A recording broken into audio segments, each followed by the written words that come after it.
នាងខាងខាន់ក្តីស្នេហ៍មួយនេះយើងខំត្រដោស្មុំសបាយត្រូវបងវាយចិត្តយើងទាំងពីរឲ្យឃ្លាតជីវី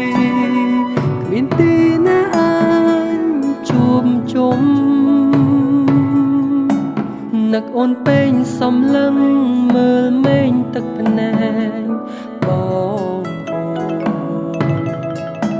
ជិតធ្ងួយធ្ងរអង្វរឲ្យអូនត្រឡប់មកវិញអូនមិនអាចឃ្លានពីបងវិលមកក្បែរមនុស្សដែលអូនស្រឡាញ់ក្នុងចិត្តកូនតែងអូនសំឡាញ់វិលវិញបានទេនួលអបងអើយអូនឃ្លាតឆ្ងាយហើយគ្មានសង្ឃឹមឡើយបានជួបត្រង់